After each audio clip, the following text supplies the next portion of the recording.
Welcome to A Voice of Reason in Turbulent Times with Pastor Charles Burnett-Morrow. A powerful, practical, prophetic, and progressive commentary about what is happening in our world today. Hi folks, Pastor Charles here. Tommy and I are on the road. We are headed for Nashville for the weekend. We go up every Saturday afternoon. We spend the night generally at the hotel where we're having our meetings right now. And then that way, first thing in the morning, we're able to set up for church, and we have church at 11. We generally go out with church folks and eat afterwards, and then we head back home, hopefully in time for Tommy to do some things and get ready for the following week. I am driving, so as I speak, you're going to ride along with me. I will not be able to look at the camera a whole lot because I need to pay attention to the road, okay? So I'm going to have you just ride with me, and I'll talk to you like you're a passenger in the car. There is so much going on in our country right now, and in spite of the fact that I knew it was coming, and I did know it was coming. I absolutely knew it was coming. It still is very troubling, obviously. You know, it's very heavy and troublesome. One of the things that really has me bugged right now is the failure on the part of the press, on the part of those who are doing podcasts online, and the Democrats, especially those that are in office. The thing that really has me bugged right now is the fact that no one is calling what's happening what it is. Nobody is coming out and plainly saying what they need to say. And what they need to say is, we are in the middle of a coup. Our government is literally being dismantled. I'm going to tell you something, folks. All these people keep speculating as to what Elon Musk is doing with his access to all these computers and all these departments. And I think I can tell you what he's doing. It's called sabotage. What he's doing is he is arranging it so that these systems are going to be shut down. They're going to literally be wiped out. And when these systems become wiped out, there is no chance in the world of our quickly and easily reinstating them. There is no way in the world, even if we had an election in 2028, and the Democrats were to take control of, let's say, the House and the Senate. The fact of the business is Donald Trump is ignoring entirely Congress. What do you see him doing? What do you even see him trying to do by reason of legislation? Nothing. He is doing nothing by reason of legislation. Everything he is doing by executive order, and whether those executive orders are constitutional or not, he's issuing the orders, and then when these matters are taken to federal court, they're ignoring the federal courts. So ultimately, they are trampling on the Constitution. He is making it known, abundantly known, that he despises the Constitution, and secondly, that he despises our justice system, our legal system. Well, when you have someone who is ignoring the Constitution and who hates the legal system, then, my friend, you have a authoritarian dictator. Okay? We are not by any means in any kind of a normal circumstance. Democrats, Cory Booker and Jamie Raskin and all these others, they get on television and they talk on, MSNBC, and they talk to the podcast folks, and they act like things are normal, so to speak. They say, yeah, Trump's doing illegal things, and they're complaining about that. And they're saying, oh, but, we've won in the courts and blah, blah. Well, that's all well and good. It's wonderful that we've won in the courts. The only problem is we have a dictator in the White House who has no interest whatsoever in complying with the courts. Why should he? One of the inherent weaknesses in our government, I've talked about it before, and I've talked about the fact that within our Constitution, unfortunately, there are very necessary things like freedom of speech, freedom of the press, so on and so forth. However, while these things are important, while these things are absolutely necessary, and our founding fathers had lived in dictatorial states, monarchies, where these freedoms were not guaranteed. If you spoke against the king, you could be arrested and put in jail, or killed for that matter. If there was even so much as a hint of a plot to overthrow the king, you could be arrested, and so on and so forth. So these rights and these freedoms are essential, yet at the same time, bad actors are able to come in and use these same identical rights, these same identical freedoms to destroy what our founding fathers have established. I talked about it in previous podcasts. Adolf Hitler was able to worm his way into the chancellorship of Germany.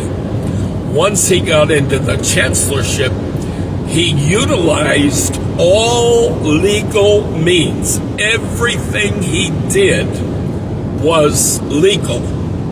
Unlike Trump. Trump's doing many things that are contrary and in contradiction to our Constitution.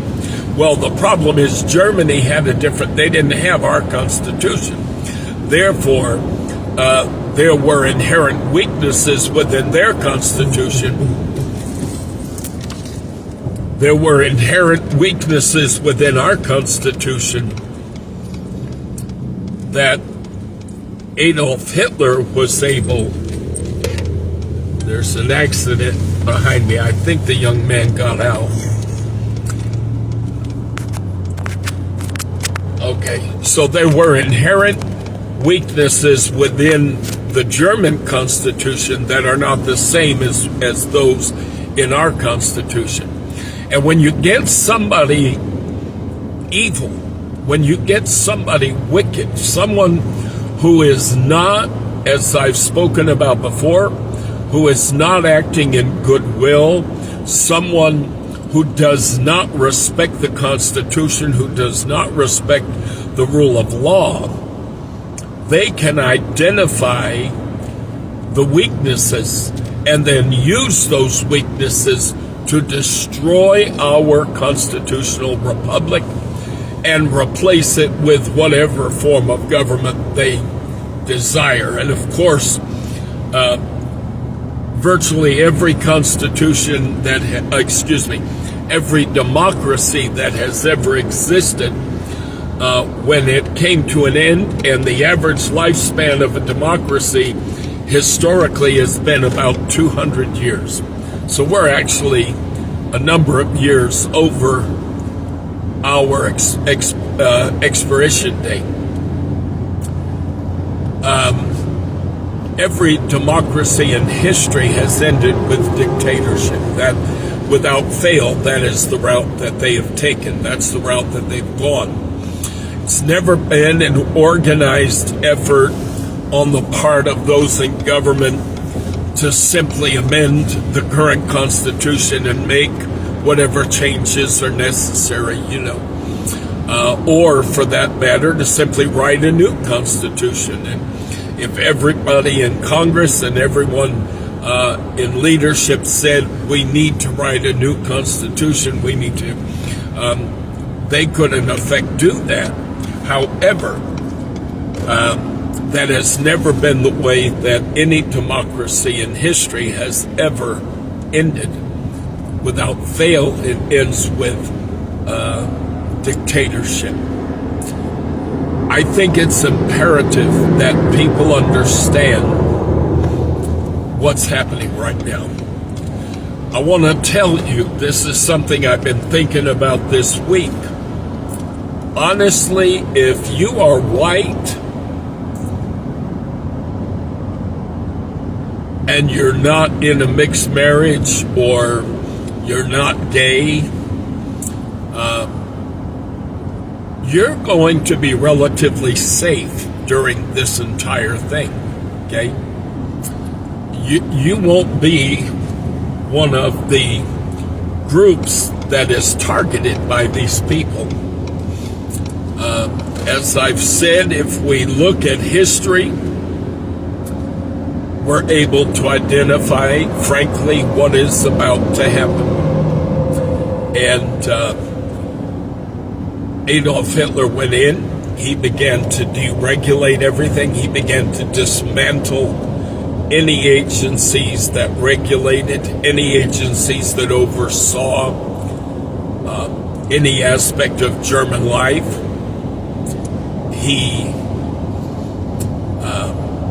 Dictators, what they want to do is they want to be in control of everything. They don't want anyone else making decisions about anything, okay? This is why the Department of Education has to go. This is why the Department of Defense has to go. This is why U.S. aid has to go. Everything has to be dismantled. Everything has to be destroyed. And I honestly believe that Elon Musk is going in, and I think you're going to find out after a little while that they have sabotaged. That's what these people are doing. They're sabotaging the systems. And what they're doing is they're making certain that none of these things can be restored, at least quickly. Even if, and there's no way this is going to happen, even if in 2028 we were able to have another presidential election, even if Donald Trump were out of office and we elected a Democrat, the truth of the matter is, first of all, the Democrats are a bunch of weak as water morons. They don't understand you can't bring a knife to a gunfight. And that's what they keep doing over and over again. They keep bringing a knife to the gunfight. Well, we're going to use the constitutional means to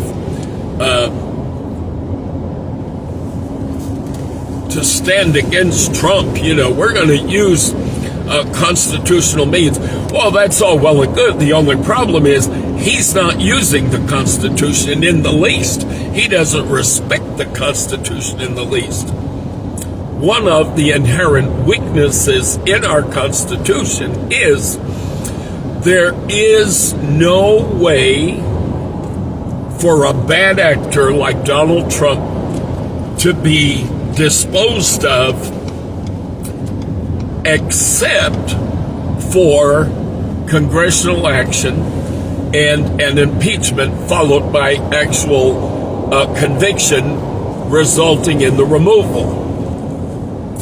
At that point, if Congress were to impeach, if the Senate were to convict, at that point, the military could literally go into the White House and physically remove him from office, okay? However, that is not going to happen. The Republicans have been covering Donald Trump's back from minute one. And again, another thing that really irritates me and drives me up the wall is that people in the press, people in podcast world, on the internet, people in government for that matter, continue to view the Republican Party as somehow being afraid of Trump, and somehow or another, they are being held captive, by Trump and MAGA. And the truth of the matter is, from the very beginning, they could easily have removed him after the first impeachment, but they covered his back. They made sure he stayed in office. They could easily have made certain that he could never run for president again had they voted to impeach and convict on the second impeachment based on the insurrection. However, they did not do that. They're not going to do it this time either. They're not going to do it at any point in history. They're not going to do it. And the reason is simple, as I've been trying to explain to people. They have been in on this from the beginning, folks. I prophesied years and years and years. I mean, literally more than 2 decades ago, I began to warn that there was a plan within the Republican Party. The Lord showed me this. I knew it to be so. Said there is a plan within the Republican Party. That doesn't mean that at that time every single Republican in America was in on it. No. There was a plan within the Republican Party. There was a large subgroup, you might say, within the Republican Party that wanted to their first objective was to wrest permanent power. They wanted to make certain that they had permanent power. Secondly, they wanted to dismantle our government, and they wanted to discard the Constitution. The Republican Party as a whole, and I was a Republican for a good part of my life when I first registered to vote. I'm old enough to have been a Republican for a couple of decades, and then I woke up and I left that. But the Constitution of the United States of America does not serve Republican objectives, folks. Let's be honest. Think about it. Everything that they want to do, everything they're trying to do, is contrary to the Constitution. And the justification they have tried to use over the decades is extra constitutional documents. They've tried to claim that, our founding fathers were trying to found a Christian nation. That's a crock of nonsense. That's pure garbage. If our founding fathers had wanted to establish some form of a theocracy, then they could have made it abundantly plain within the structure of the Constitution. They could have made it abundantly plain. However, theocracy and democracy do not mix. You cannot have a government that is influenced by the church and at the same time have a government that is strictly representative of the will of the people. It doesn't work that way, folks. You can't do both. It would have to be one or the other. The fact that our founding fathers went with a constitutional republic, which is a form of a democracy. You know, got all these folks running around saying, we're not a democracy, we're a constitutional republic. Folks, that is ignorance at its highest level. A republic is a form of democracy, okay? So that notion is idiotic. But the fact that our founding fathers decided to go with a constitutional democracy immediately rules out any influence of the church on government. It rules it out. You cannot have both. When you have a theocracy, you also, in effect, wind up with an oligarchy. Why do I say that? Well, if the church has influence over government, which church? Which denomination? Which belief system? Which organization? Which body is going to inform the government as to how policy should read and what should be allowed and disallowed? Which one do we go with? If you go with the Episcopal Church, you're going to have much more liberal, much more social policy, feeding the hungry, housing the homeless, things of this nature. It's sad to me, and I saw this many years ago when I was still young. It is sad to me that the majority of the evangelical community and the fundamentalist community, they actually give very little thought to any form of social ministry. These are the same people who will scream and holler that government shouldn't be feeding people, government shouldn't be housing people, government shouldn't be providing health care for people, because we're the government, the people are the government, and that means you're taking money out of our pocket to do these things, and government shouldn't be doing these things. These things should be handled in the private sector. These things should be handled by charities and churches. Yeah, y'all are saying that, and yet your church doesn't have a pantry. Your church has no structured system whereby they can try to help people and meet needs in the community, or even for that matter, within the church. I've talked about the fact that when I was pastoring my very first church back in the mid-'80s,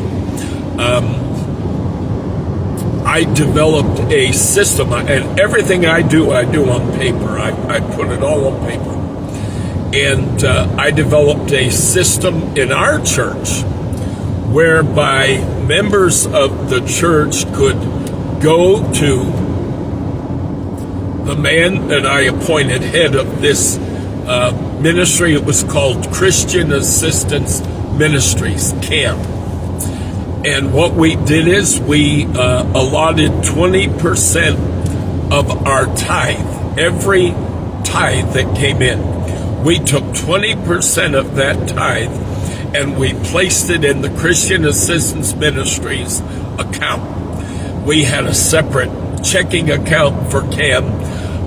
Everything, it was set up as kind of an independent, self-standing ministry. And we put 20% of our tithe into CAM. If someone wanted to give additional, if they wanted to give an offering for CAM, like if you paid your tithes and you added $10 and said, I want to add this to CAM, then we would obviously put that in CAM as well. And people in our church knew that if they had a need, whatever it might be, if they needed help buying heating oil, if they needed help getting a haircut, if they needed help with groceries, if they needed help with an outfit that they could go out and apply for jobs in and interview in, we had it set up in our community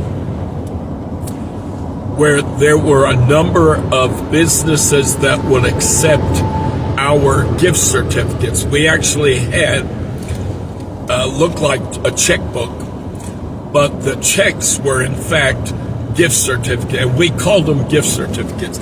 We didn't want people who needed help to feel bad about receiving help, and there are a lot of people in our world who have pride, and self-esteem, and when they have to ask for help from anyone, it makes them very uncomfortable, and they're not real happy about it. They want to be able to do for themselves. They want to be able to provide for themselves, and having to ask for help is difficult. So we did not want to exacerbate this sense of embarrassment that many people go through having to ask for help. So in order to kind of help mitigate that a little bit, we used what we called gift certificates. On the gift certificate, we would put the specific store that they were going to go to, because we had arrangements with specific grocery stores. I went around the community, folks, and I sold this plan to all these businesses. I was 19 at the time. I got grocery stores who said, yes, Pastor, we'll do that with you.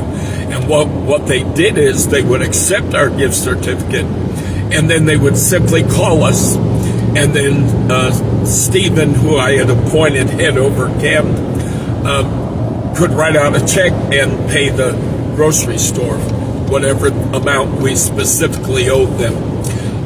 We had barber shops that would accept our gift certificates, and men who needed haircuts. Back then, I was quote-unquote old-time holiness, and we didn't believe in women cutting their hair, so we didn't have, a provision for women, sadly to say. But we had it set up so that we could issue a gift certificate to certain salons, certain barber shops. They would accept the gift certificate, call us, and we would pay them. We had arrangements with some thrift shops, and at these thrift shops, you were able to get all kinds of stuff, from clothing to bedding to housewares, So depending on the need and on the gift certificate, we literally we had all the different places. Like, for instance, we had a box for groceries. Then we had a box for haircut. We had a box for clothing. We had a box for household items. And what we would do is we would X out these boxes to indicate exactly what that person was authorized to buy and how much the maximum they could go to was. And obviously we made arrangements with some other stores, retail stores as well, because there were some instances where the thrift shop might not be able to supply what the individuals needed. But if somebody had a house fire and they lost their dishes, and their cookware and all this, we were able to help provide that for them. And then, of course, if there were bigger needs that folks had, they could just let Stephen know, and he and I would go over it. And like, for instance, if they needed a refrigerator, obviously in that instance, we're not able to simply give you, a certain amount of money and send you to, say, Home Depot, But instead, we might be able to find a refrigerator somewhere else. There may be somebody in the church even that has one that they're able to give. And so, we have this entire program set up. I'm not talking about it in order to show you how brilliant I am. That's not what I mean in sharing it. What I'm trying to say is, from my earliest days of ministry, I understood that most evangelical churches, which, we were, made no specific provision for these kind of needs within the church, or for that matter, within the community. And by the way, if someone in the church was aware of someone in the community who had a need, they also could come and talk to us on their behalf, and we would help them as well. And if somebody in the community happened to come to us specifically asking for help, we would use CAM to help them as well. So I share all that to say most evangelical churches make no specific provision. There may be those occasions, you might say, where they become aware of someone in the church who needs food, or who needs this or needs that, and they may rally and have a pounding, where they collect canned goods and stuff to give to these people. I'm not saying that they don't ever. That's not what I'm saying. But I'm saying there was no structured system within the church to actually do these charitable ministries, what is otherwise referred to often as social ministries. And yet, it is the same exact people who make no provision, who don't go out of their way at all to try to minister to people's social needs. It's these same churches that are full of people who say, I don't want my tax dollars going to help feed people. I don't want my tax dollars going to help educate people. I don't want my tax dollars going to help provide health care for people. I work a job. I've got benefits. They can just go out and find a job, and they can get benefits, and they can do what I'm doing, and they can struggle the same way I'm struggling. What a wonderful way for Christians to look at life. What a wonderful way for Christians to look at the world. Personally, I don't have a problem at all with the notion of my taxes going to help people get an education. Anyone who has been through the education process knows that if you're a person of little means, getting especially a higher education is virtually impossible. When I was young, I desperately wanted to go to Bible college. That was my goal. When I left high school, I wanted to go to Bible college. Neither of my parents had been to college. Most of my aunts and uncles had never been to college. I grew up in a family. We lived in southern New England. Back in those days, manufacturing was big in New England, especially anything related to steel and various forms of metal. My father, for instance, worked for a copper mill where they produced a number of copper products, whether it be sheets of copper, copper wire, that's used in electrical wiring and stuff like that. They made all kinds of metal-related, copper-related stuff. We had brass plants, several. We had steel plants. I actually worked for a period of time in a steel plant. As a matter of fact, there was a movie made, and of course I can't think of the name of it off the top of my head. I want to say Danny DeVito was in it, but I'm not sure.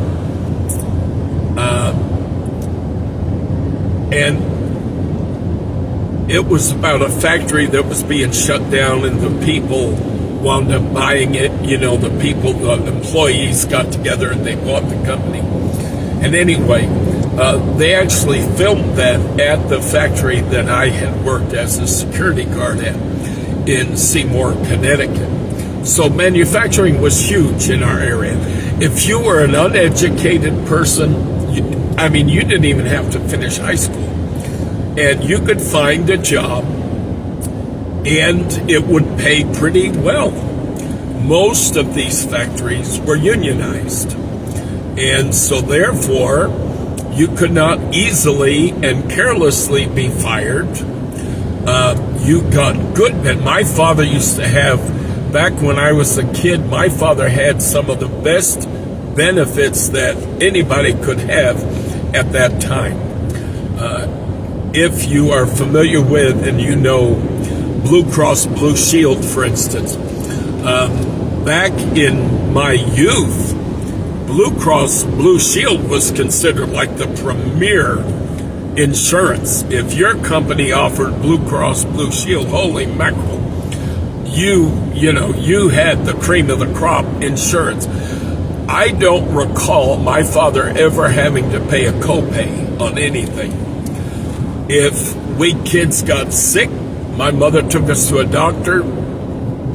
Never had to worry about taking us to a doctor, never had to worry about any of that. And Blue Cross Blue Shield at that time was just amazing, okay? And so these type of jobs were abundant in New England. They were abundant in Pennsylvania. Pennsylvania had enormous steel manufacturing, they had all kinds of manufacturing related to metals and what have you, just like Connecticut did at that time. So, back in the day, people could get good paying union jobs even though they did not have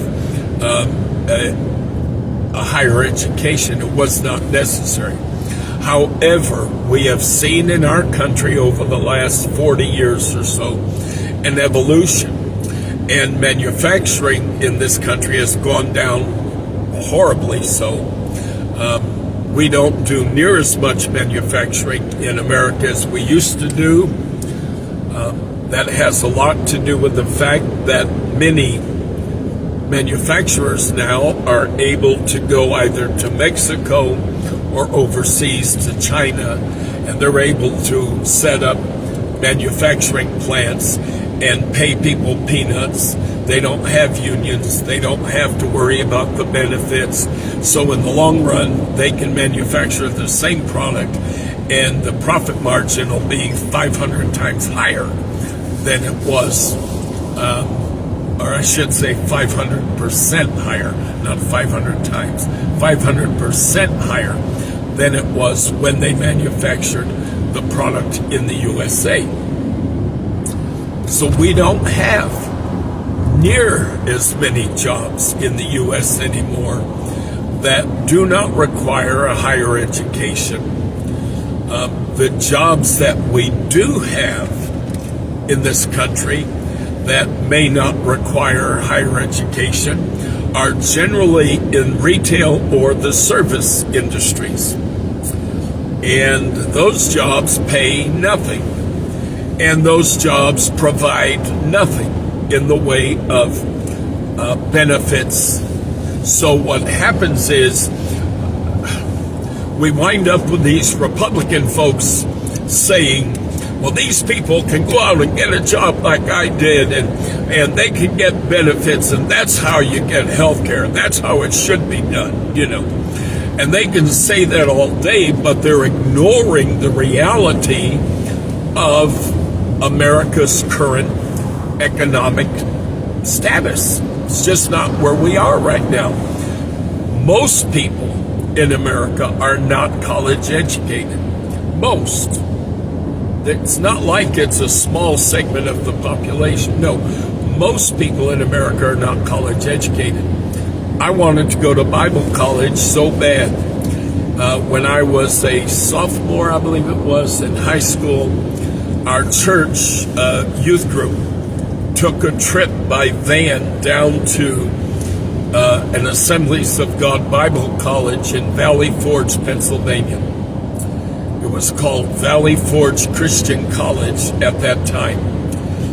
And I went on that trip, and I got so fired up. Oh, I got so excited about the idea of going there after high school.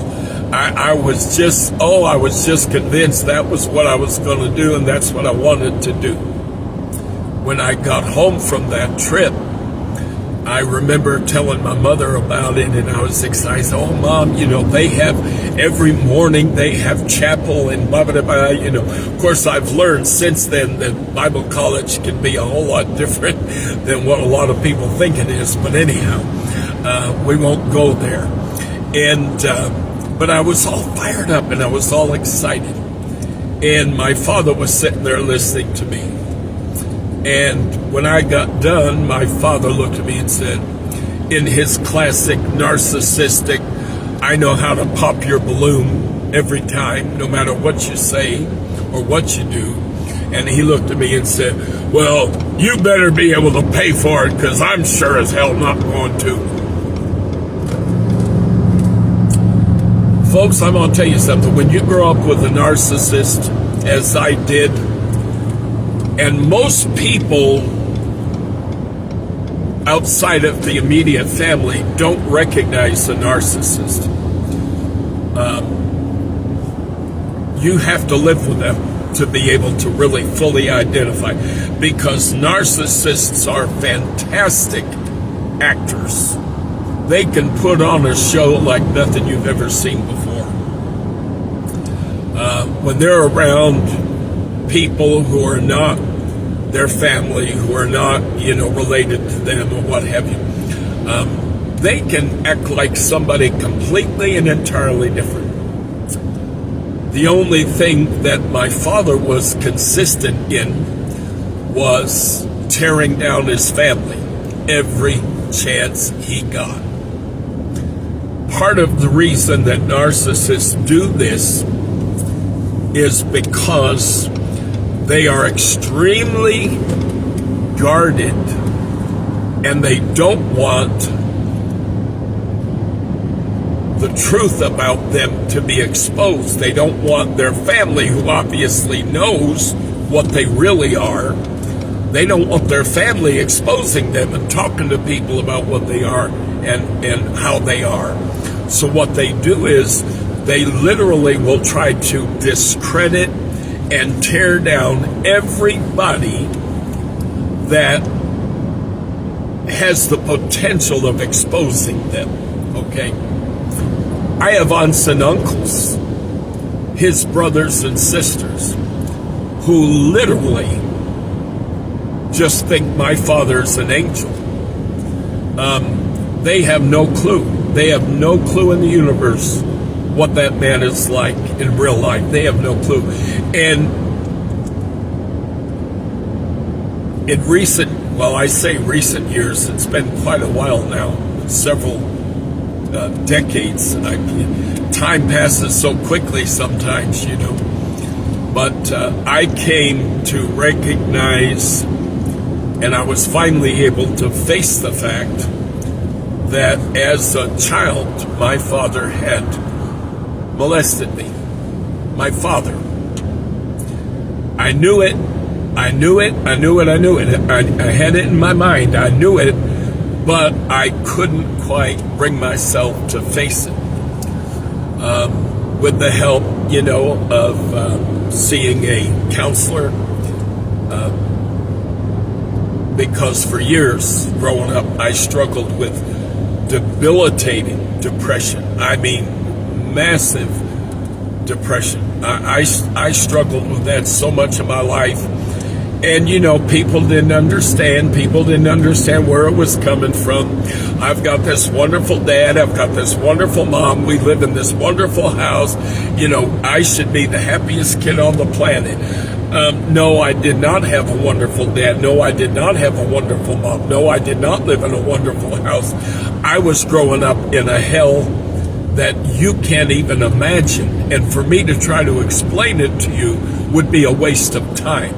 Because honestly, and if you look up narcissism online, watch some videos, watch some psychiatrists and psychologists, especially look up children of narcissists, and they will explain how that the experience of the children of narcissists is so foreign to what most people even remotely experience in life, that the majority of people who hear the child of a narcissist try to explain what they went through, they can't wrap their mind around it. Literally, it's that bad. They literally cannot wrap their mind around it. It sounds so otherworldly, it sounds so surreal. It's like, no, that this must be on him. This must be an exaggeration. This has to be, and so therefore, to be frank and honest with you, I don't really try to explain. I've tried to explain it to Tommy, and he grew up with loving parents. They may have been in a pseudo-Christian cult, however, they still were loving and supportive and kind parents. I had a father who was a control freak, as narcissists are. My mother never went grocery shopping. My father did the grocery shopping. If my father shopped for groceries, we had groceries. If he didn't, we didn't. Many people had no idea. My mother would never talk about it. She would never, ever say anything that made my father look bad.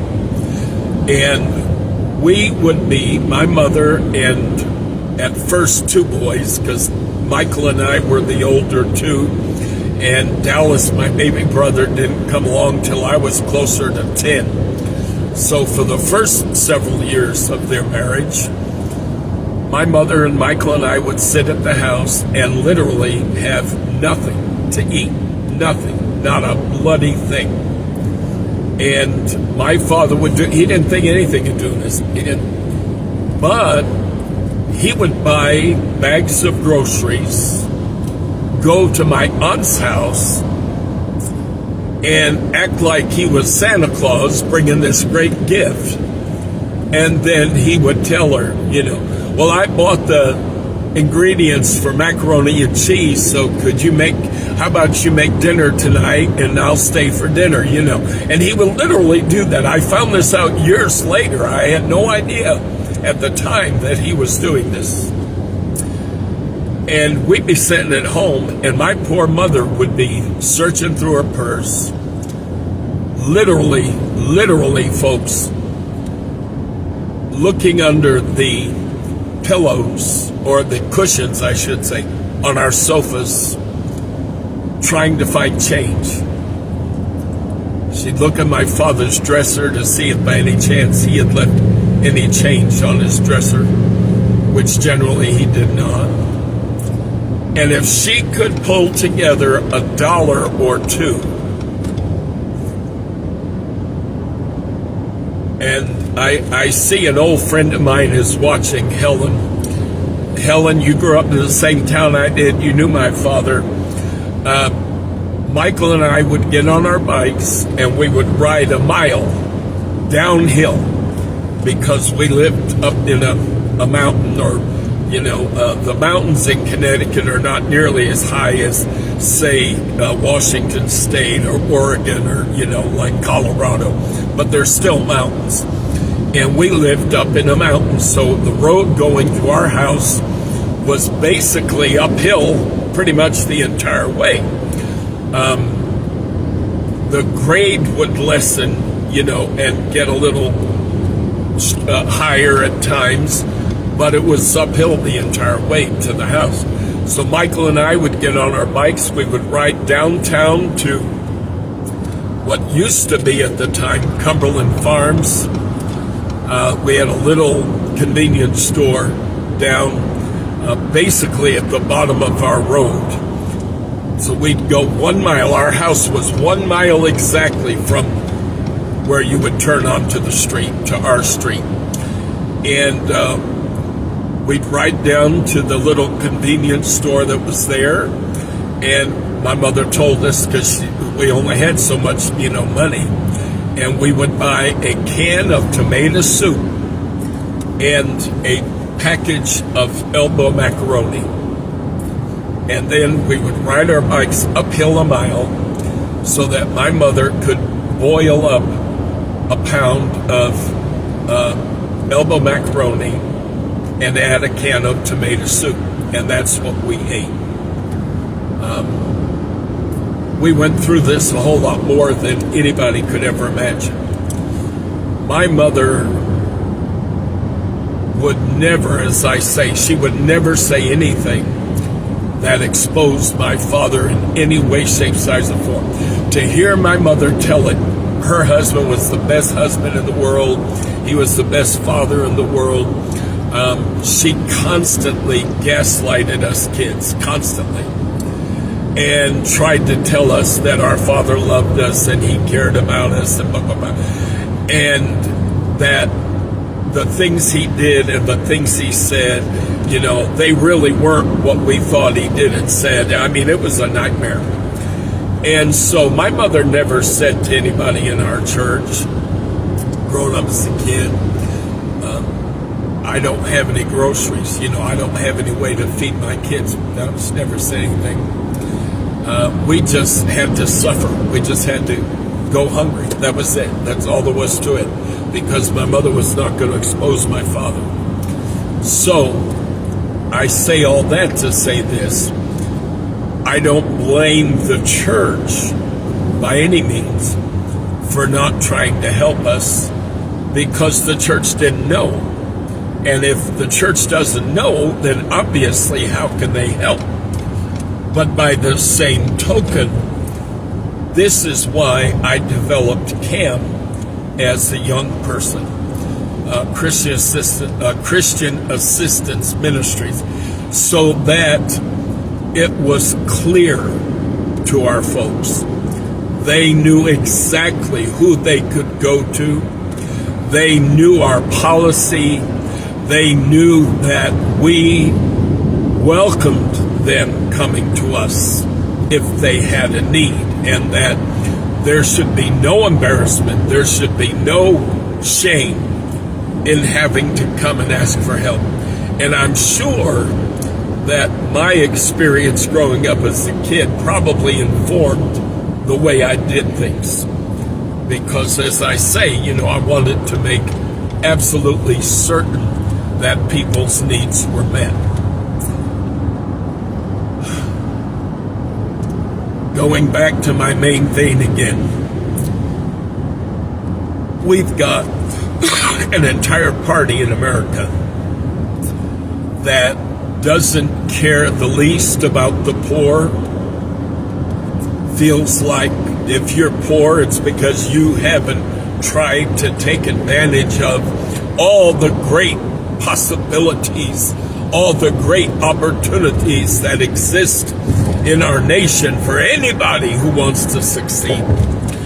And they completely and entirely ignore another aspect of life that I am painfully aware of, and that is not everyone's handicap in life is physical.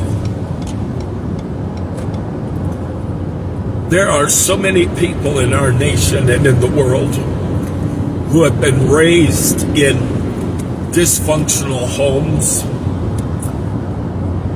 They have been rewired by reason of an entire lifetime in their youth of being treated certain ways, and in order to survive the circumstance that they were in, their brains literally wind up developing new connections. They literally create new, and again, I've studied this and I've seen psychiatrists talking about this. I know in my own life, I can tell you honestly, I don't deny it to anybody. What I went through as a kid I grew up with PTSD, and most people who grow up with a narcissistic parent do. And there is a literal condition, as it were, within the psychiatric community where they recognize this person is a child of a narcissist with PTSD associated with that narcissistic upbringing. And they'll tell you that when you go through the kind of experience you go through, in order to survive, you automatically, defer to this behavior, or you automatically defer to this thought, or to this, this response. And then as you grow older, you cannot break out of that. You're stuck. No matter who does what, if it even sounds anything like what you grew up with, you automatically you go right to that behavior, right to that thought pattern, right to that response. And there are many people in our society who are poor, who are in a state of constant struggle, who cannot achieve in life. They can't hold a job. They can't do anything constructive. And it is through absolutely no fault of their own. And a lot of times we look at people and we say, oh, he's lazy. That person has no ambition. That may not be the issue at all. That may not be the issue at all. When I was a teenager in Texas, I went through more jobs than most people go through toilet tissue. I went through job after job after job. I would quit one and start another.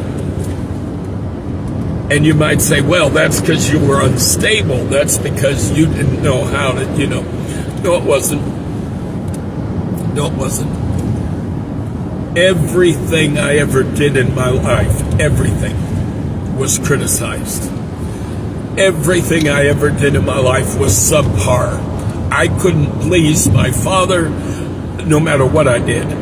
It didn't matter. I tried so hard.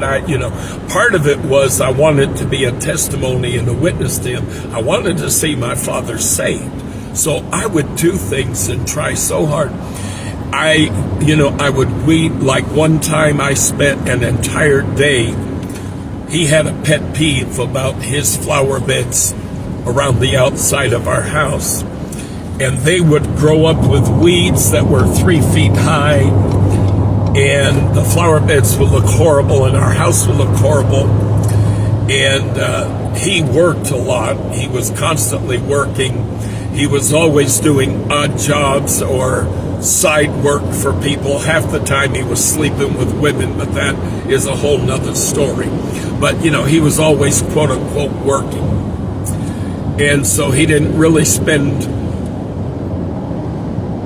time at home where he could do maintenance on the flower beds and stuff like that. And then he would complain that we boys, why don't they get out there and clean them up? Why don't they get out there and do it? And so one day by myself, now my brother Michael was not involved. And I believe, I can't remember if Dallas had already been born or not, but anyway, I went out and spent literally the entire day. At this point, my mother was working for a mental health facility for mentally retarded and handicapped people. It was a state facility, and she was working there as a nurse's aide. And I started cleaning the flower beds that morning. My father was at work. I started cleaning them. The afternoon came. My mother worked 3 to 11. The afternoon came. She had to leave for work. She's headed out to work. I'm still working on the flower beds. My mother came home, and I was just finishing up the flower beds. So I literally invested about 14 hours that day. pulling weeds, trying to rake, get everything looking nice, make it, I didn't know what to do with all the weeds that I had pulled and all the junk, that I had removed from the flower beds. And our house set up on a hill, off of the road. The road was here, and then there was like a bank that went up, and our yard was just atop that bank. Well, the bank was steep, and there was really no way you could mow it. The only way you could do anything with it, I guess, would be to go in with a sickle, and cut down all the grass and weeds that grew there. But my father never did that. He just let the bank look like it looked, So my thought was, well, I'll take these weeds and all this junk, and I'll just dump it over the bank.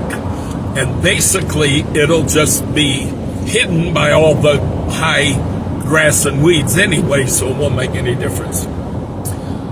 I heard my father come home, I think it was the next day, and my mother, I heard her ask him, did you see what Chuck Jr. did with your flower beds yesterday? She said he started that morning, and he didn't finish till after I got home from work. And my father responded, yeah, and you see what the idiot did? He threw all the weeds he pulled us up down the bank. He was always going to find the negative, always. And he did it, folks, every single time. I have never once in my life heard my father say, good job. I never once in my life heard my father say, you can do it. I never once in my life heard my father offer a word of encouragement. I kid you not. Pastor, why are you saying all this?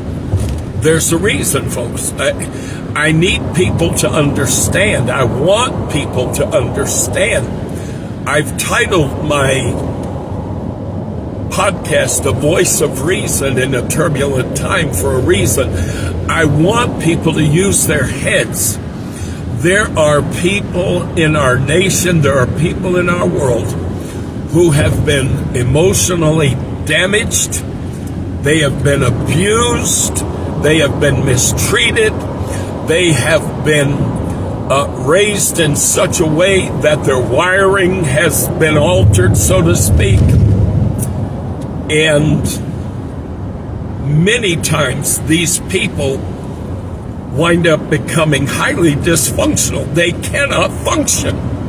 They literally have been just messed up for the rest of their lives.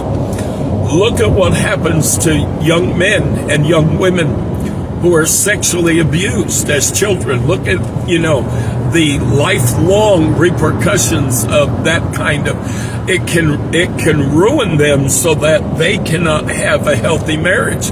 It can ruin them so they cannot have a healthy relationship.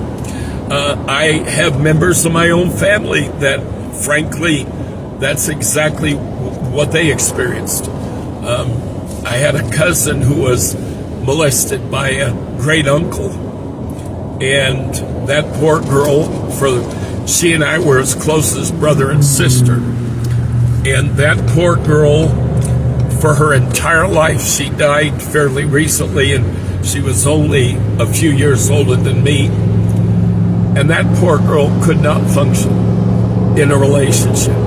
She could not function in a relationship. She got married a guy that worshiped her, adored her, and she just could not. And it all had to do with the abuse that she experienced as a young girl. Well, we need to be compassionate when we see that drunk on the street. We need to be compassionate when we see that person who can't hold a job. We need to be compassionate when we see that 400-pound woman who can't hardly get out of her bed and just lays there all day. And people look at these folks and they say, these people have no value. They offer no value to society. You know, they're worth nothing to our society. And I've heard this from people. I've told you before, I had a man who identified himself as a Republican, told me he was an attorney. I was driving Uber at the time. Told me he was an attorney, was dressed immaculately, you know, obviously he made very good money. And he was probably in his 40s. And we were talking in the car one day, and he literally said to me, if you're sick and you haven't worked hard enough to have a job that offers health care benefits and stuff, he said, then you just need to die. That's what he told me. He said, people like that, they just need to die. He said, they don't offer any value to society. If they had anything to offer, they would have found a job that gave benefits and blah, blah, or they would have gotten an education, or they would have done this and they would have done that. And folks, it took everything in my being not to stop the car on the highway and tell that man to get out of my car. I was livid just listening to this insanity.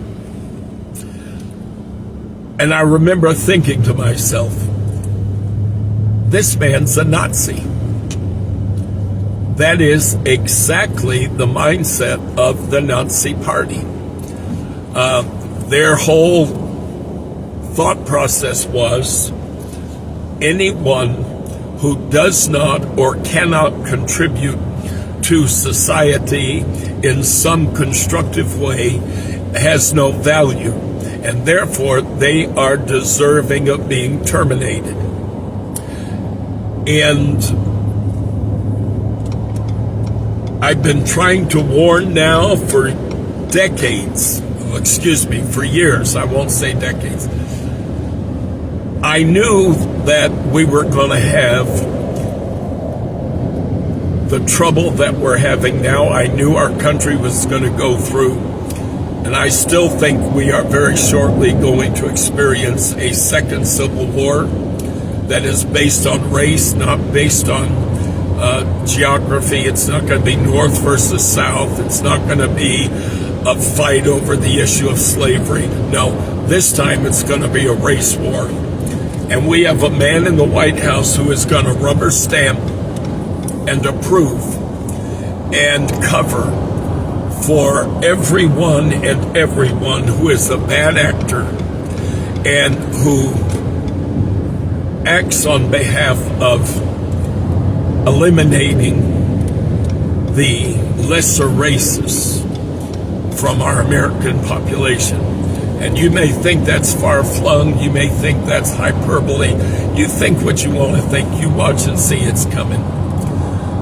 I've been telling Tommy this for years. I prophesied it 20 years ago in a message I preached in our church in Dallas. Unfortunately, at that time, we weren't videotaping our services.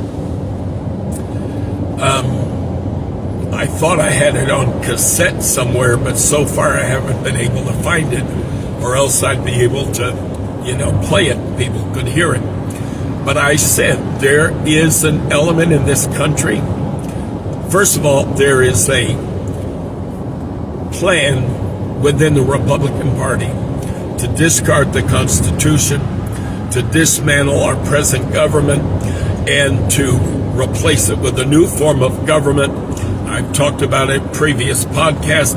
They want to create a hybrid oligarchy / theocracy that is headed up by a figurehead dictator.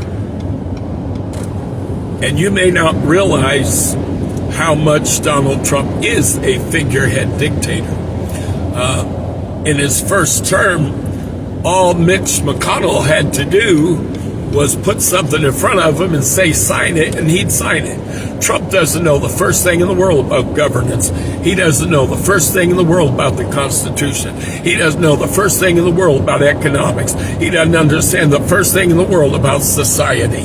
The man is as ignorant as a brick. And therefore, all they had to do was say, hey, see this? We want you to approve this judge. Doesn't matter that they have never even so much as stood in a courtroom and argued a case. Doesn't matter. We want them. They'll be a sycophant. They're going to help rubber stamp every Republican agenda idea that we put forth. And so therefore we need them. And he appointed more judges in his first term than any president up until then had ever appointed. And the majority of them were so unqualified it wasn't even funny. And yet the Senate approved them. And the president put them, he nominated them.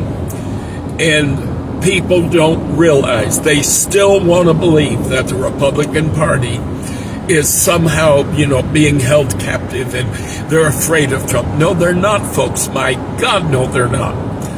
This is a plan they have had in place for decades. Why do you think they have agreed with and supported and rubber stamped every single thing Trump ever has wanted to do?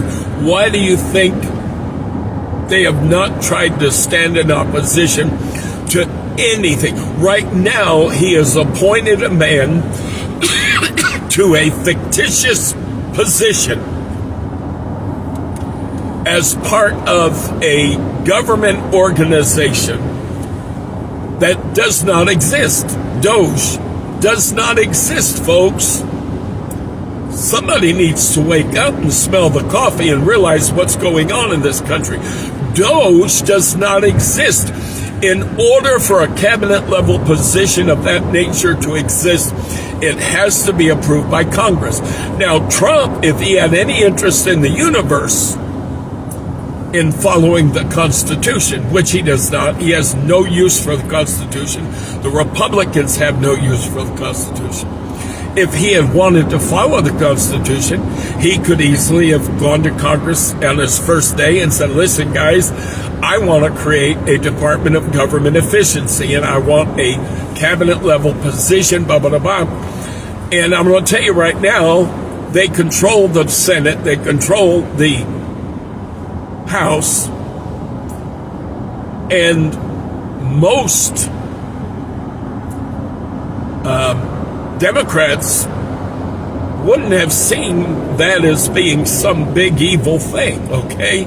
You want to create a department that's going to help to look into things and make sure everything is efficient. That makes sense. I have no doubt in the universe that he could have easily gotten full support from Congress and the Senate for this position.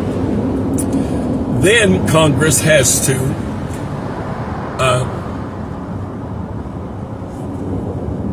they have to allot funds for this office and for this position, for this department, because people that work within this department are obviously going to be government employees. Therefore, they need to be paid.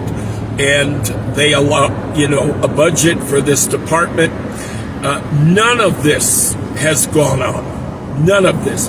We have a private citizen, the richest man in the world on top of everything else, running ramshot through our various government organizations. He is informing entire departments that they no longer have a job. Tens of thousands of people are being fired. His idiot worshipers, and for those of you that don't appreciate the fact that I say idiot, well, I'm sorry. I'm going to say it the way I see it. They worship him. Oh, he is streamlining government. He, bless God, yes. He is saving us so much money. He's getting rid of unnecessary blah, blah, blah. And you know what? The same foolish people, I'm going to try to be nice, the same foolish people who are worshiping him for what he's doing, they don't even know what these departments do. People were cheering because he got rid of U.S. aid. Oh yeah, this is money going to other countries. This is money helping black countries down in Africa so they can dig wells and so they can feed people. Yeah, but that was only part of what they did. And the total budget for that department is less than 1% of our total national government budget. Why on earth would you go to the smallest department that acts on behalf of our nation in order to put forth an image of goodwill and charity? We're the richest nation in the world. We're the most powerful nation in the world. And all we're spending, all we're giving to help the poorest of the poor in the world is less than 1% of our overall budget. But somehow Donald Trump and Elon Musk saw this little teensy pin dot of an organization within our government as being the most important one to get rid of immediately. No, Donald Trump's not a racist. No, Elon Musk, his little Hitler salute, that wasn't a Hitler salute, idiot. Yes, it was. There are entire groups of people in our country who are neo-Nazi. There are entire groups of people in our country who regularly use that salute, folks. There are entire groups in our country who want to establish a Fourth Reich. For all we know, Elon Musk is part of one of those groups. Nobody in their right mind would have done that routine. And don't tell me, oh, it was just an accident. It was because when I'm trying to say my heart goes out to you, why on earth would you say my heart goes out to you? You say my heart goes out to you when you're acknowledging that someone is suffering or someone is in distress. That's when you use the term, my heart goes out to you. Not when you have a bunch of supporters who are screaming and hollering, yay, yay, we love everything you're doing. Oh, my heart goes out to you. Why? Why would you say that? Doesn't make any sense. The name of my podcast, folks, is Voice of Reason in Turbulent Times. Let's use a little common sense here. Let's use a little reason, okay? I'm going to try to shut this down pretty quick. We are in the midst of a coup, literally. Our government is being dismantled. It is going to be permanently disabled. Watch. Elon Musk is sabotaging the computer systems that he has been given access to. I guarantee you that's what they're doing. There is no department that he is genuinely the head of because the department has not been created. He has not been salaried as an employee of the federal government. None of the young people that he's brought in, expert computer hackers, people who easily can go in and put a bug in a system that's able to shut the entire system down, and for that matter, destroy it so that it can never be revived. Even if we had an election, which is, I doubt it all is going to happen, in 2028, and a Democrat were appointed, they are doing things in such a way that nobody is going to be able to go in and reestablish these departments and get everything back up and running in any kind of short order. No. What they're doing is they are setting it up so that in the end they can hold our nation captive, hold us as if in effect we were kidnapped, because they're going to be able to say, we have wiped out all of this. None of this can be restored quickly. None of this it would take years. My God, it would take years to try to establish new systems for the Department of Energy, for the Department of Defense, for the Department of Education. It would take years for all these things to be restored. I wouldn't be surprised, and I'm waiting to see it, if Trump doesn't wind up, and let's watch and see, we'll see if I'm right or wrong, selling the buildings that these departments, he's not going to keep these buildings. He's going to sell them. When you sell them, now again, if someone wanted to restore any of these things, even at a much smaller level, they're going to have to create all new buildings or rent all new space. It would be so costly and so time-consuming and so difficult for any of these things to be restored that people are going to simply accept the fact that, well, we've got a dictator and there ain't a thing in the world we can do about it. Because even if we could change it, how are we going to fix at this point everything that's broken? You can't. Folks, we're in the middle of a coup. You need to be aware of that. I'm going to repeat once again. If you're white, you're not in a mixed marriage, you're not gay, then you're probably going to be safe. You're probably going to be fine. Because just like the Nazi Party, this party is all about race. That's why he's trying to purge the nation of brown people. And believe me, black people are next and gay people are next. Hitler did it the same identical way. If you look at some of my earlier podcasts, I literally read from history exactly how Hitler turned a democracy into a dictatorship. And it literally took him 53 days.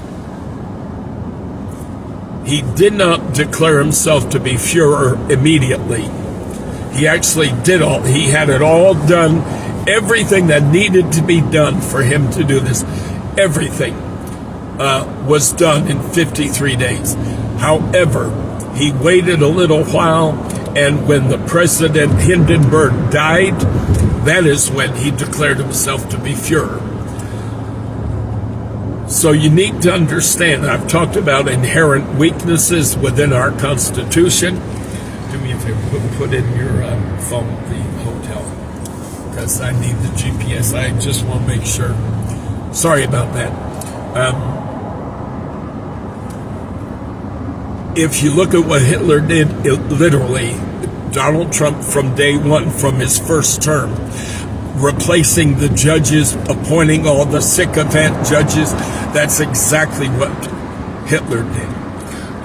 Getting numerous news outlets that were owned by wealthy people who supported him to give him all kinds of positive press, that is exactly what Hitler did. Dismantling organizations and quote-unquote bureaucracy within the German government, that is exactly what Hitler did. demonizing one group of people and claiming that they're the cause of our ills and they're the cause of all our troubles in this country. That is exactly what Hitler did. Folks, this man is following Hitler's playbook. He follows it in so many ways, it's scary. One of my podcasts, I went through a number of quotes from Adolf Hitler. And as you read these quotes, you literally can see where Donald Trump has been following that advice from the first minute he announced he was running for president. Quote after quote after quote from Adolf Hitler. And it looks like, my God, this must be where Donald Trump got a playbook so he could understand how to run his campaign. See, the sad thing is, Germany was in very similar economic conditions as we are now when Hitler rose to power. He rose to power using the same identical promises that Trump has been using. I said, as a matter of fact, I have it on Twitter. I put a message out the day after the election. I actually wrote it that night. And I said, all right, folks, here's what we're looking forward to. Here's what's going to happen. And I said, as part of that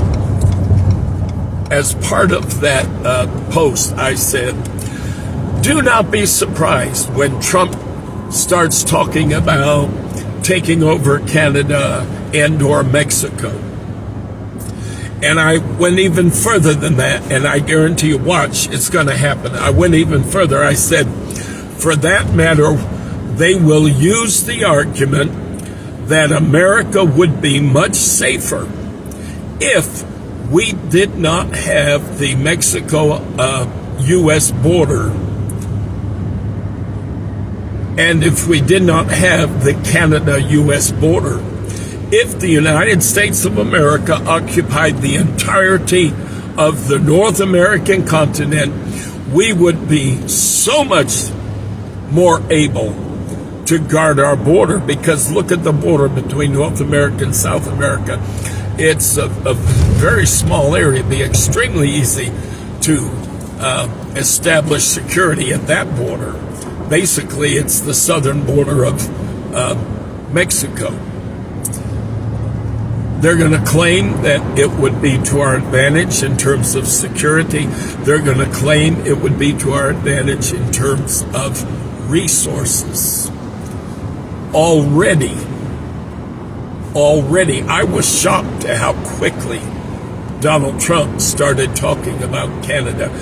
I couldn't believe it. I told Tommy, I said, I knew it was coming, but I never dreamed in a million years he'd be talking about it so soon. I thought for sure he'd wait maybe a year or two, into his term.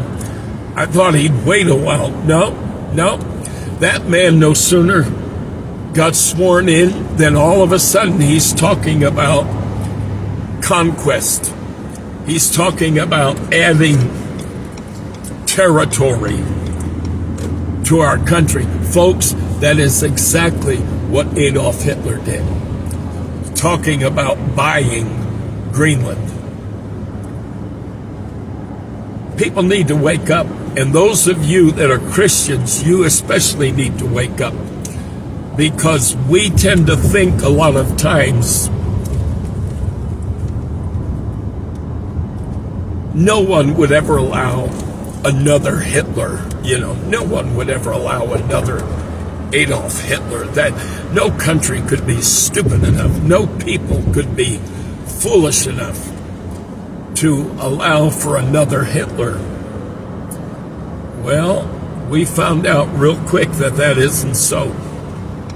And furthermore, there are people who say You know, after history taught us the lessons of Hitler and blah, blah, blah, there is no way in the universe. I forgot to get the trailer. We're going to have to get the trailer. There is no way, put that in, would you? There's no way in the universe another Hitler could arise, you know, in our world, because, I mean, after everything we've learned, you know, there's just no possible way. And the Word of God tells us, folks, we wrestle not against flesh and blood, but against principalities and powers, against spiritual wickedness in high places, against the rulers of darkness of this world. The Word of God tells us that in the last days, evil men shall wax worse and worse. If you believe the Bible, then you need to understand that we actually have the potential for someone worse than Hitler. Because evil men shall wax worse and worse. The Bible tells us this. It warns us of this. Folks, it's time to wake up. You need to understand what's happening. Not so that you can be fearful, but so you can be prepared. Especially, I've been warning people, especially if you're a minority, especially if you're LGBT. If you can arrange now for a potential exit plan, then you need to do that.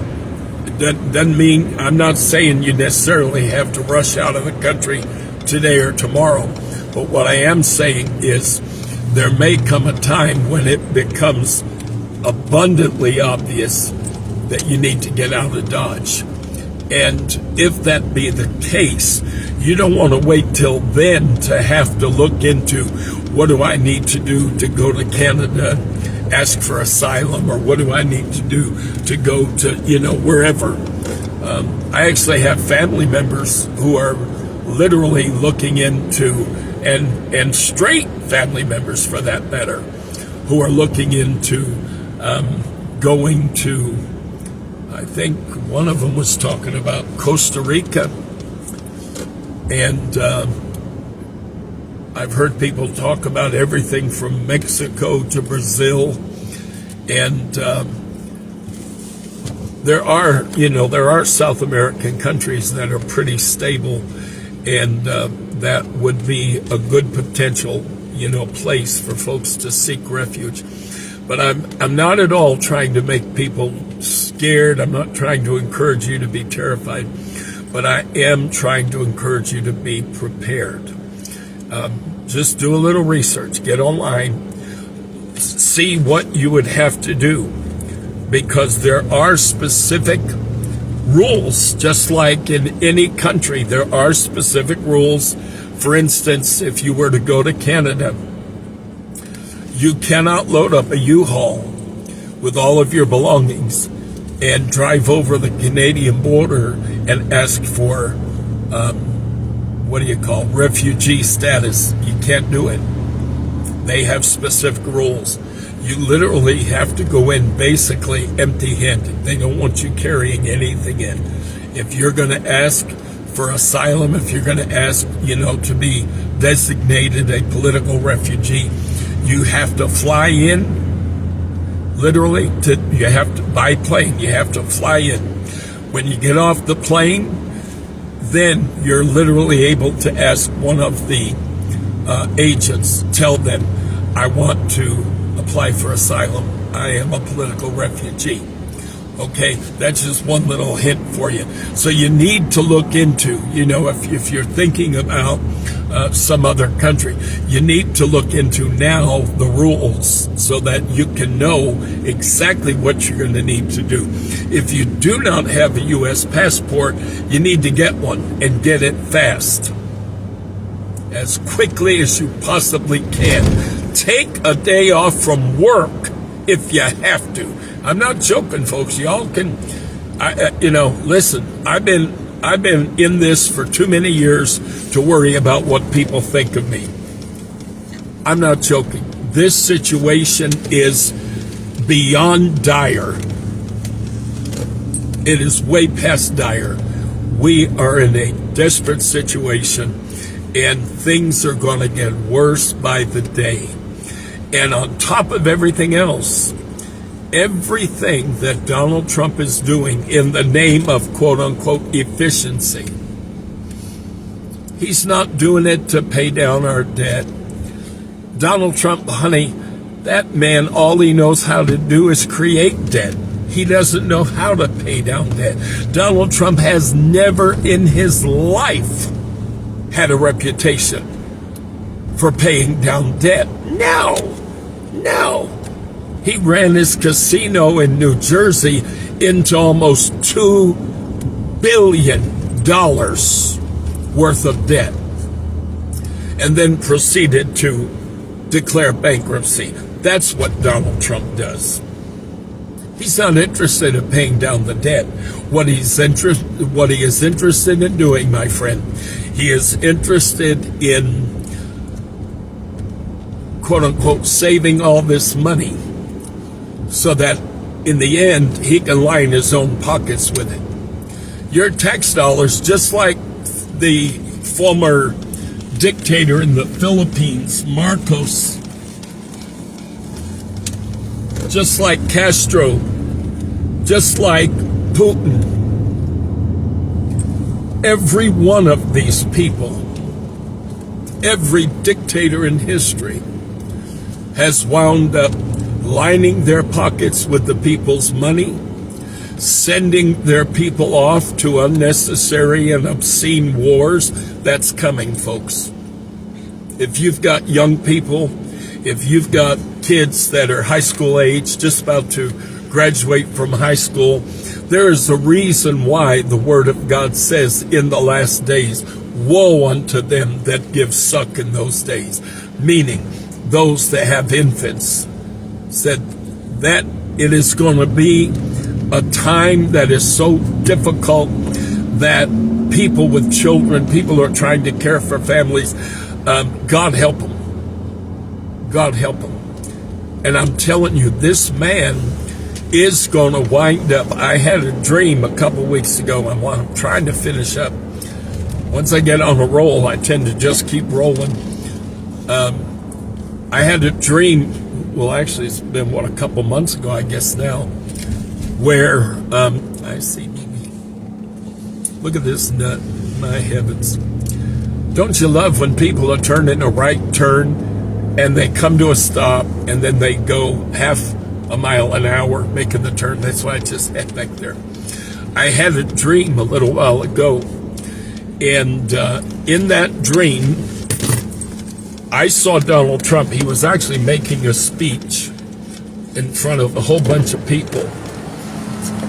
Yeah, I guess it's going to stay open. Okay. And then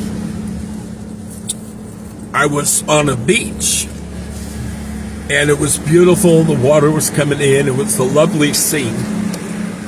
And all of a sudden, I mean, it was like this. All of a sudden, I saw the entire horizon from one end to the other covered with warships, battleships, aircraft carriers, sea-to-land vessels that were literally coming to the beach, landing and unloading tanks and personnel carriers.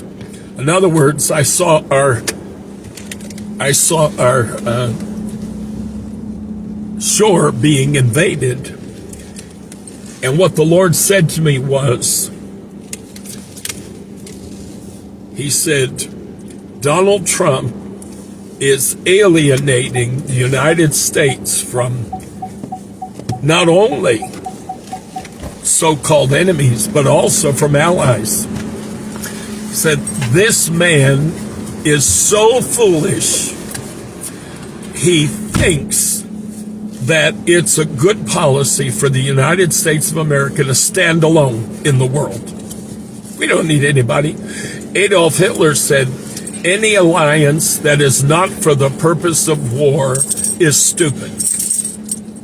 He said, you don't make alliances with other countries under any circumstances unless you're fighting a war and you need them to help you. That was, according to Hitler, that was the only time that any alliance was necessary. Gee, wouldn't that explain Trump wanting to get out of NATO? Wouldn't that explain Trump getting out of the Paris Accord? Wouldn't that explain Trump trying to alienate us from even our own allies? And what the Spirit of the Lord showed me was, because I told you I already had a premonition about Canada and Mexico both. I think he's ultimately going to try to invade them both. The only difference is he wants Canada and he's willing to absorb their people because the majority of Canadians are white. But when it comes to Mexico, he will simply exterminate every Mexican he lays eyes on.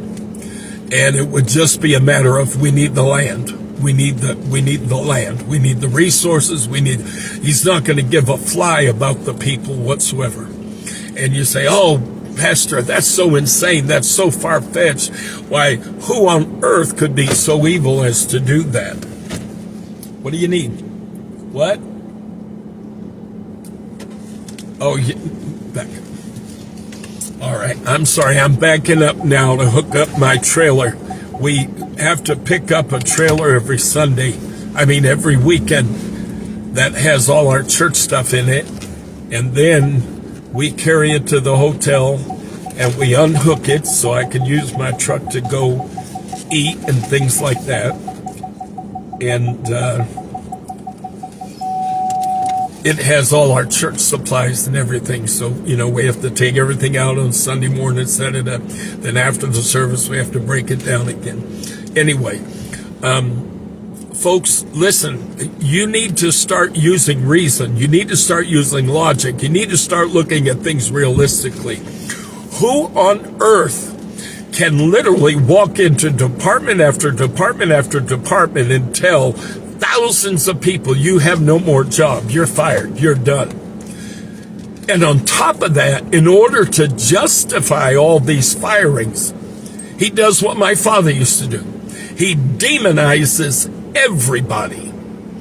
If he wants to do them dirty, he starts talking about, how bad they are and how wicked they are and how evil they are and how they don't do right. And that becomes the justification. We've got Trump saying that thousands of people who work in these bureaucratic organizations, they're all bad people. They're all wicked people. They're all blah, blah, blah. Literally, we've been hearing this if you're paying attention. This is what he's saying about 10,000 people. All of those 10,000 people are wicked, terrible, horrible people. And at the same time, this man doesn't give a crap about putting these people out of work. He doesn't give a fly about people losing their benefits, losing their income. He doesn't care if they can pay their mortgages. He doesn't care if they have a loved one who is being treated for a serious health condition. He doesn't care if they're supporting a mother who's in a nursing home facility because she has Alzheimer's. He doesn't care about any of these things, folks. Who can do that? How evil does someone have to be that you can simply go in, demonize people, and then turn around in the next breath? Well, booby, Tommy, quit doing that. He's jumping on the. I can't move because. You see, sorry, folks. But how evil must somebody be to be able to do this, people? Think about it. And I said in one of my earlier podcasts, and I wish people would understand this because this is a truth that is absolute. I've seen it so many times. If he'll do it to you, he'll do it to me. What I mean by that is, if he will recklessly, carelessly, thoughtlessly compassionately go in and just wipe these people out, he's not going to think anything of embracing policies that are going to cost people their lives. Look what he did with COVID.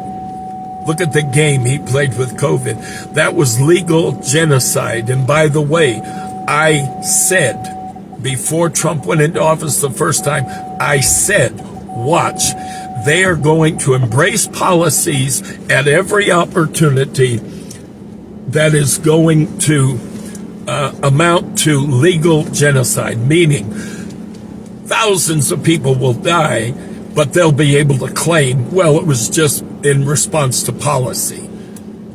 They're not admitting that we did this on purpose. We knew exactly what we were doing. We knew that tens of thousands of Americans who were disabled, who were elderly, who were sick were going to die because, after all, those were the people most at risk with COVID. So it wasn't like healthy, people that were strong and young were dying. No. It was just older people primarily, people with serious health conditions, the disabled. Those were the people who were winding up dead. The Nazis put folks in gas chambers. They're not going to do it that way this time. This time, they're simply going to employ policies that are going to result in the death of God only knows how many people. Watch. When they talk about cutting Medicare, when they talk about defunding Medicaid, all of these policies they know are going to wipe people out. But who are going to be affected by these policies? Use your head for a minute, folks.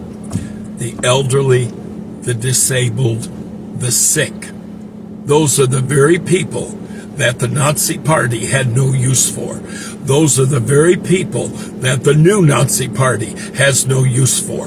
And if you think for a minute that MAGA is not the new Nazi Party, you're out of your mind.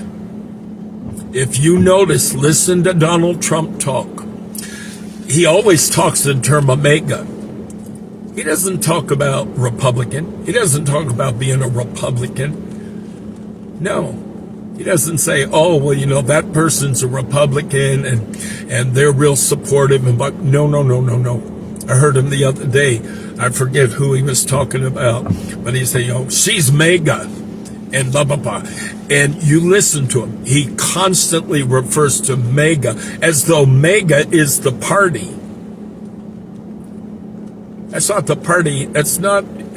I didn't see an M next to his name on the ballot when I went to vote. Did you? But you see, they're creating a new Nazi party is what they're doing. The original Nazi party was a minority party. They were very small initially, and they were considered to be extremely extreme. And people looked at them like they were extreme. People looked at Adolf Hitler like he was a clown. They tried a coup, and it failed. And Hitler wound up in prison for a period of time. While he was in prison, he wrote the book Mein Kampf, meaning My Struggle, which was his treatise, which was basically what he used to sell his ideas to the German people ultimately.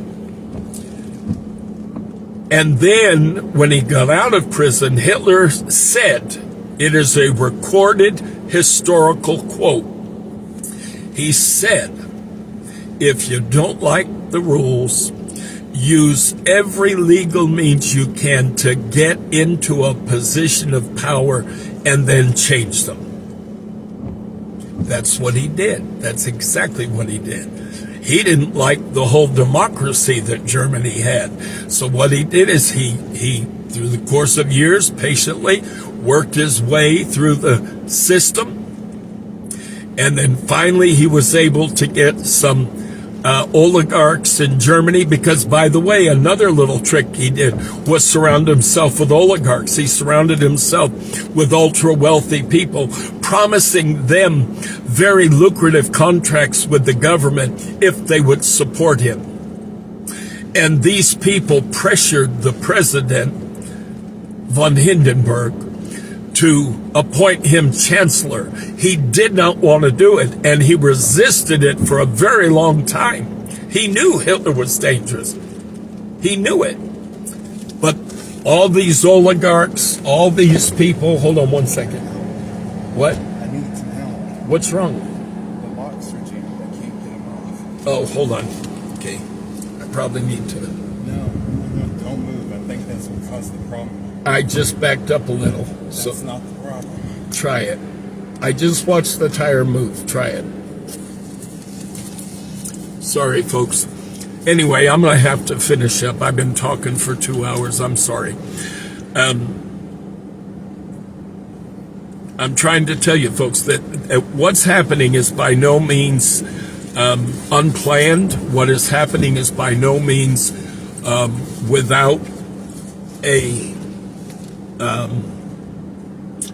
without structure. They know exactly what they're doing this time. Project 2025 put it on paper. They know exactly what they're doing. There is no question. And they are systematically going through the list. And when it is finished, I'd be surprised if it takes a year. When it is finished, we will have a full-blown dictatorship.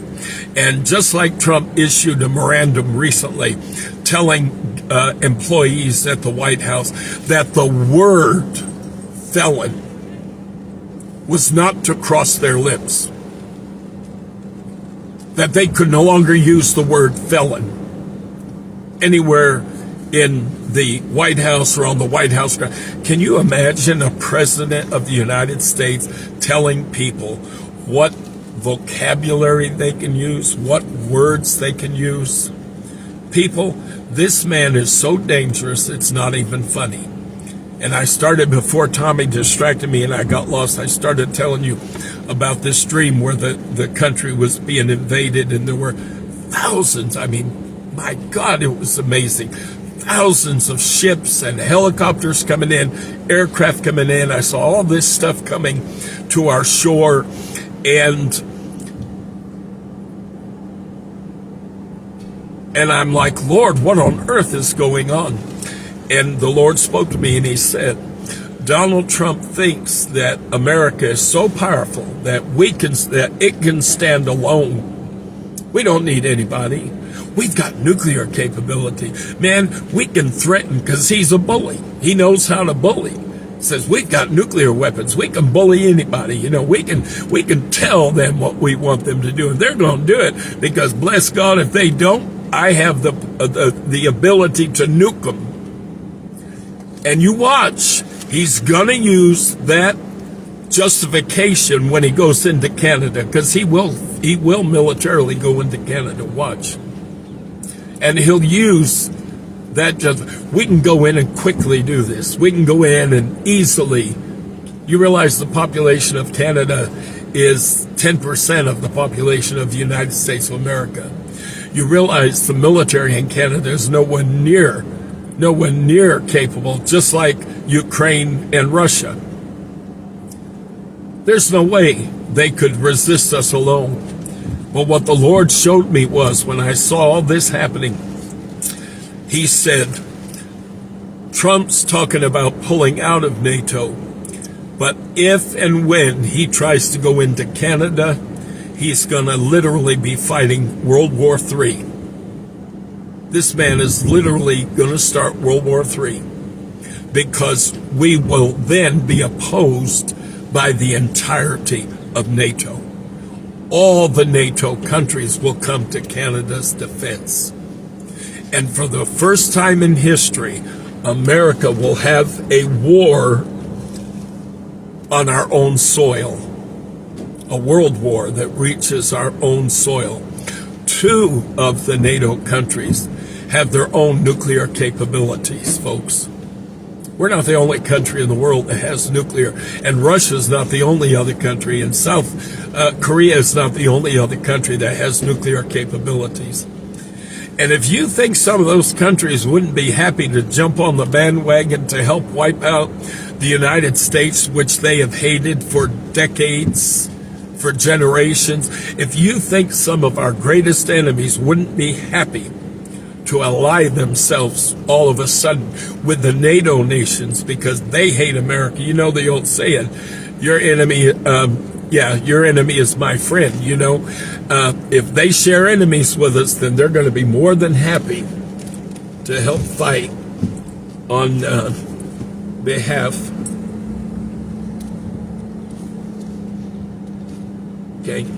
All right, I need to go. I think Tommy is having some trouble, and for some reason he can't get this thing undone, so I'm going to have to go. Folks, I hope I've said something that has you at least thinking, so that as things go on now, as you see things happening, I hope you're going to use a little bit of reason, a little bit of logic, a little bit of common sense, and understand what is in fact happening, okay?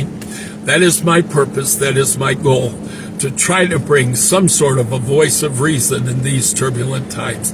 Till we see you again, God bless you in Jesus' name. Voice of Reason in Turbulent Times with Pastor Charles Burnett-Morrow.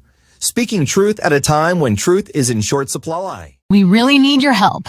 By liking and sharing our videos and posts, you can help us get our message out to a far wider audience. So please, if you appreciate our message and are willing to help us be far more effective in reaching a wider audience, like and share our videos and posts.